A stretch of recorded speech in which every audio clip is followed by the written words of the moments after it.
One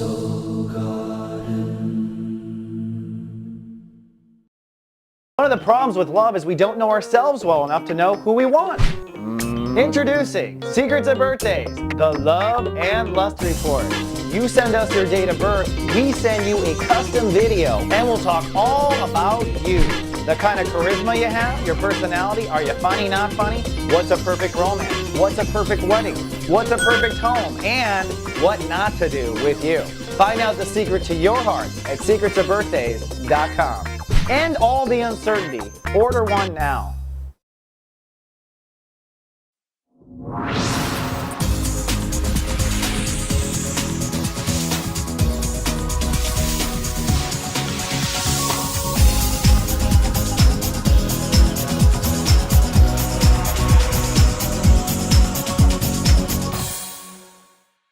Namaste, and welcome to Soul Horoscopes Orbits Edition. From my webcam to yours, I'm Christopher Witecki, your astrologer and soul biographer, here to help you put the pieces of your karmic story together. Well, Mother Earth is under the love rays of Virgo. In fact, Chapter 2 of Sun in Virgo, we're going to wrap up Chapter 2 this week.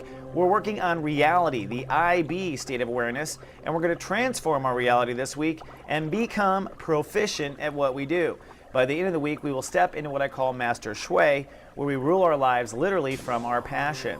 Now, looking at emotions, the moon starts with Love Fest Day on Sunday, and then on Monday, we have a little bit of Sirius as the moon crosses over Saturn in Scorpio. It gets jolly again on Thursday and Friday in Sagittarius, and Sirius again in Capricorn this weekend. The moon signs most affected are Libra, Scorpio, Sagittarius, and Capricorn, and on the dark side of the moons, Aries, Taurus, Gemini, and Cancer. Looking at our orbits, man, emotions are harboring around our throat chakra this week. That's because the moon in Libra and Scorpio. But then by the end of the week, it hits your sinuses. Now, emotions can literally clog you up, especially something you don't want to talk about. Lilith and Jupiter has finally stabilized in our solar plexus, and that means we're not going to have as much digestion issues. And there's a party going on in the heart chakra, and Mercury is now moved up to the throat chakra, which means truths will be spilling out from now through Halloween. Going to be fun. Indeed, those truths, right? Looking at the planets, we have really mostly, I think, the most important trine of the day is this one, Black Lilith at 10 degrees this week, trining Saturn. What this means is that we are really, for some, turning our back on some multi-lifetime deep emotional karma, or at least till childhood. So many people of all ages are kind of, as a whole planet, unifying and saying goodbye to some old karma, in some cases relationships, in some cases emotional damage. But the good news is we are actually healing, folks. This light work actually works. You're going to feel that with that trine. Now, we've been feeling this for a while, the T-square. It was a grand square for a while with Venus, but the good news is having Venus transit through Libra on the opposite side of Uranus, it really gave us the ability to see what's fair, to process through what's fair. And this week, you're going to see some movement on the T-square, or some inner movement anyways, because now you're operating from a sense of justice. That's good news. I'll talk about that upstairs. And then lastly, this is interesting as well, Venus is transiting up into Scorpio. That's the next transit, which means we're going to be creating and destroying, right? Venus is the sign of creativity. Scorpio is the gateway, so relationships, all sorts of things creating and destroying. But it's all trining into Neptune in Pisces, which to me says whatever is being created and destroyed might be fate. That's right. When God, universe, or Pisces energy comes into that sort of interaction or intersection of energy, usually this is the hand of fate, as in certain births, as in, of course, certain deaths, and, of course, certain successes. So that's also something to be looking out for. And then finally, getting close on the planets, as the week starts off, it's Love Fest Day, then Sirius as the moon crosses over that Saturn in Scorpio. And at the end of the week, again, like I said, it gets serious because the moon crosses Pluto in Capricorn. Now, let's take a look at the real important details, the details about you. So climb in the ascension elevator and I'll see you upstairs. Folks, this is your captain speaking. We realize you have a choice in the astrologers you choose to fly with, and we'd just like to thank you for flying with Christopher Witecki. Namaste, my Aquariuses, and welcome to 33,000 feet for a bird's eye view of you. What's going on this week? Well, the sun is in Virgo. We're moving into Chapter 3 this week, and that is an intense focus on something super sensitive, all right? Your personal boundaries. Very intense, very sensitive. When can you trust, when can you not trust? These are not easy lines to do.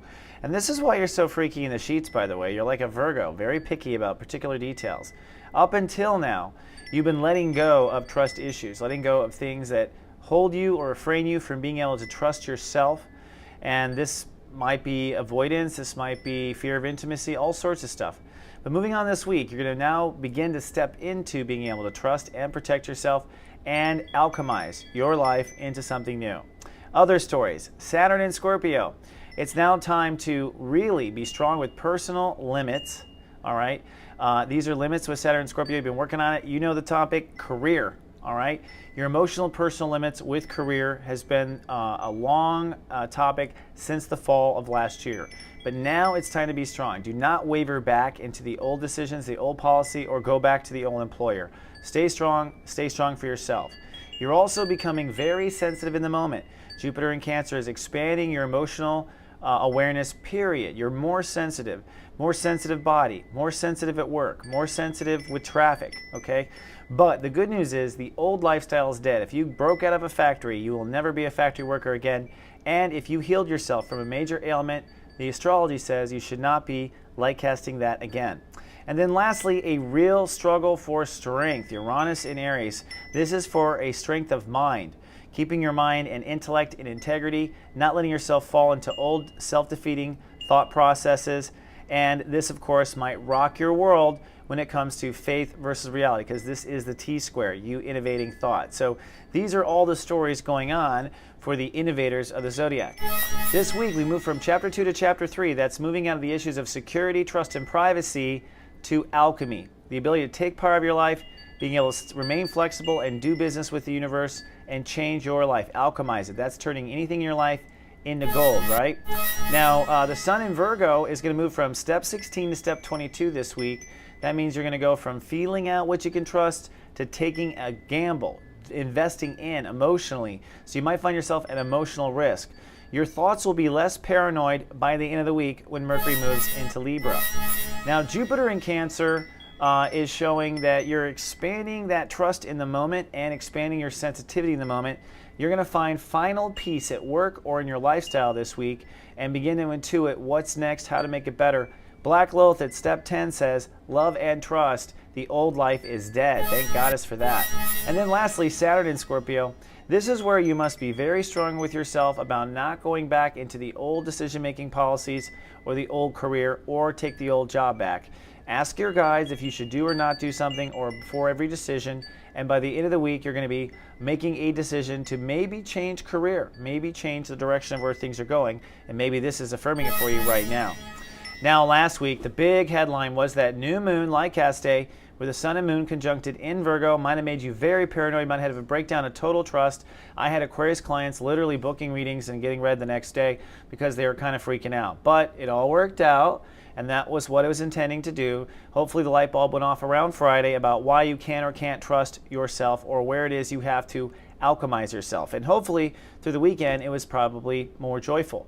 Now, this week, we start with Love Fest Day on Sunday, the most intense loving day of the month. This is all going to be in Libra, so you're going to be feeling it great. Love Fest Day is happening in an air sign. It's happening with beliefs. It's happening with hope and opportunity. So Sunday might be a day where you're really dreaming about the possibility, especially when you get out of this mucky part of the sun in Virgo. On Monday, the moon moves into Scorpio, so suddenly you're immediately tested on decisions or work or career direction and legacy. And at the same time, it's time to make a decision about what you can trust. So the test of trust and the commitment of trust probably triggered by a life decision or a career decision on Monday. On Tuesday, the moon's still in Scorpio, sunny and professional, feeling the action, feeling the energy. And if you have not done the processing for what you can and can't trust, you might act out or break down on Tuesday. So the action energy is meant to execute your decision, not to break you down. So be careful. And the moon in Scorpio means it might happen in your career. You might go too far in your career. Be careful about that. On Wednesday, loving and trusting everything's okay. Very professional day. So you could say it's a very busy professional week for you. On Thursday, we move into Master Shui. That's where things get very passionate. And for you, this is where the boundaries really become unclear. Not unclear in the sense of what you don't want to do, but unclear in the sense of you have to trust. Your emotions have to trust everything will work out. So you're really feeling that out. The moon moves into Sagittarius, so emotions might be triggered by title, friendship, belonging, organization, reputation, politics. that's what might trigger it. But remember, it's a month of learning how to trust yourself. So that is really the essence of the day.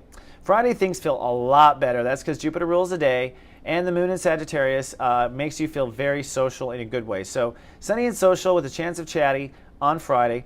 Also, if you go with your feelings, if you try something new, if you follow a friend down a road and see something that you haven't seen before, you might have a quantum breakthrough on trust, why you can trust, or you might be led into what it is you want to alchemize into, what you want to change into. So Friday looks like a very rainbow bright, happy day. Definitely listen to your friends, and if you feel it and you love it, do it. That's what I'm saying for Friday. Then finally Saturday. This is the quantum change if everything works out. Now this will probably be a very private day. The moon moves into Capricorn, so emotions are underground. It's a spiritual day. You're going to have to step around, up, over, or destroy a weed. So there'll be a shift there. When you destroy that weed, you'll be facing some sort of a fear in the moment, or a fear about work, or a fear there. But once you're past that, there will be an emotional quantum breakthrough. I think if you get over whatever is your obstacle on Saturday, by Sunday you are finally feeling that the alchemy is possible, that transforming yourself is possible, that you aren't so sticky after all. And also Jupiter at 16 degrees says spiritual miracle potential in the moment. So you really could have some sort of great miracle happen for you, really break through. So positivity coming your way. Now, I do want to invite you to one place you can always be yourself in the world, and that's soulgarden.me. Don't know if you have a profile down here, but we've been working all summer to reinvent ourselves, and we have a new crop of talent. Now, first I want to introduce Master One Feather. He's not new, but he is definitely back and doing tarot readings on Wednesdays with our Soul Mark Guided Hangout. So you can come visit, hang out with us. It's like a morning breakfast at Tiffany's crowd. Dawn Leahy does astro studies later in the afternoon, so bring your chart and ask your questions.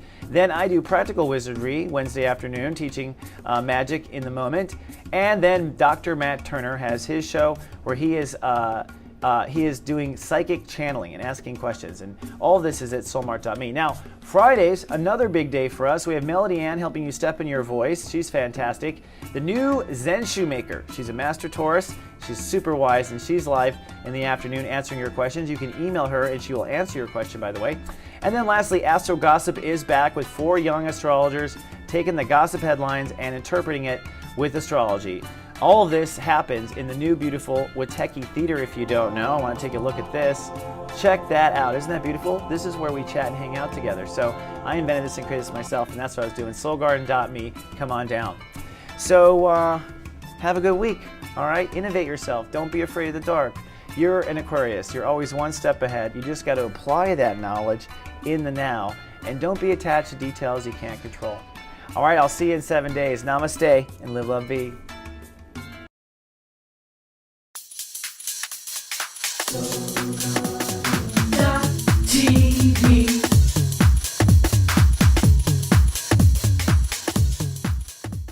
With the moon in Cancer, emotions and intellect are now coming together like a Reese's penis. Oops.